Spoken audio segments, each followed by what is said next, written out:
எல்லாருக்கும் வணக்கம். நான் பூனேல இருந்து பேசுறேன். தமிழ்நாட்டில் கடந்த 4 நாளா நம்மளோட உரிமைக்காகவும் நம்மளோட பாரம்பரியத்துக்காகவும் நம்மளோட ஜல்லிக்கட்டுக்காகவும் நிறைய பேர் கஷ்டப்பட்டு போராடிட்டு வராங்க. இத தமிழ்நாட்டை விட்டு வெளியே இருக்கிற நாங்க இணையதளம், டிவி, ட்விட்டர், ஃபேஸ்புக், வாட்ஸ்அப்னு அப்படி பார்த்து தெரிஞ்சுக்கிறோம். ஒரு நிகழ்வுகளை பார்க்கும் பொழுது ஐயோ நம்மளாலையும் அவங்களோட களத்துல இறங்கி போராட முடியலையே அப்படின்னு கஷ்டப்பட்டு ஒரு பெரிய ஆதங்கத்துல தான் இருக்கும். அந்த ஆதங்கத்தோட வெளிப்பாடா நேத்தி பூனேவிலையும் எப்படியாவது போராட்டம் நடத்திடணும் அப்படின்னு நினைச்சு ஒரு போலீஸ் கமிஷனரை பிடிச்சி 6 மணி நேரமா போராடி ராத்திரி 9 மணிக்கு இன்னைக்கு காத்தால 10ல இருந்து 12க்கான பர்மிஷனை வாங்கினோம்.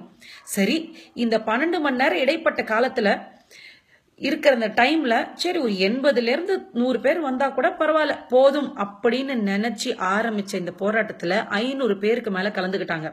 நம்பவே முடியல. கேளுங்கள் கொடுக்கப்படும், தட்டுங்கள் திறக்கப்படும். தமிழ்நாட்டுல நம்ம கேட்டுக்கிட்டு தான் இருக்கோம், தட்டிக்கிட்டு தான் இருக்கோம். யாரும் கேட்கற மாதிரியும் தெரியல, எவனும் தரகிற மாதிரியும் தெரியல.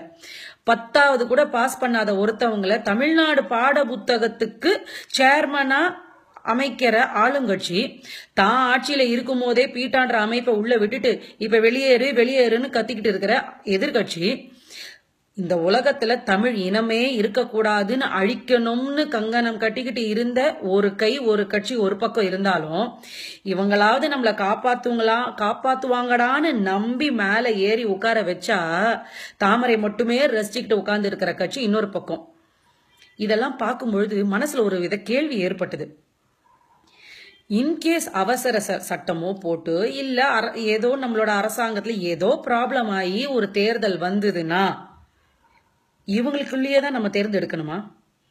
இதுல இருந்துதான் யாராவது ஒருத்தர் நமக்கு தலைவர்களா வருவாங்களா? இதுக்கு வேற வழியே கிடையாதா? ஏன் இதுக்கு சாப விமோச்சனமே கிடையாதா அப்படின்னு நினைச்சப்போ ஏன் மனசுல ஒண்ணு தோணுச்சு. ஒரு தேர்தல நிக்கிறவங்களுக்கும் சுயேட்சை அப்படின்ற ஒரு இடம் இருக்கும்ல.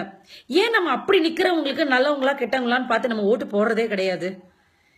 எவ்வளவோ ட்ரை பண்ணிட்டோம், இந்த வாட்டி இதையும் ட்ரை பண்ணாதான் என்ன? எந்த தலைவருடைய உதவியும் இல்லாம யாரையும் எதிர்பார்க்காம நாமளே சுயமா சிந்திச்சு அற வழியில எந்த பஸ்ஸையும் உடைக்கல, எந்த பிரியாணிக்காகவும் போய் உட்காரல, எந்த காசுக்காகவும் போய் உட்காரல, எந்த பொண்ணையும் கைப்பிடிச்சு எடுக்கல.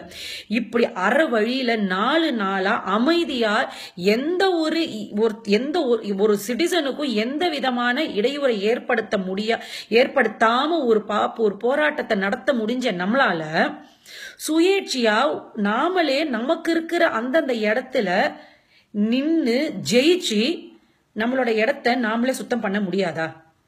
இது எந்த அளவுக்கு சாத்தியம் எனக்கு தெரியல. இது சாத்தியமா?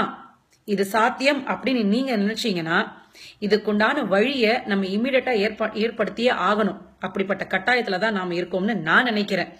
இது இந்த தமிழச்சியோடைய ஆதங்கம். இந்த மாதிரி ஆதங்கம் எத்தனை பேர்கிட்ட இருக்குன்றத நீங்க தான் சொல்லணும். கேட்போம், கேட்டுக்கிட்டே இருப்போம், தட்டி அந்த தடையை உடைப்போம்.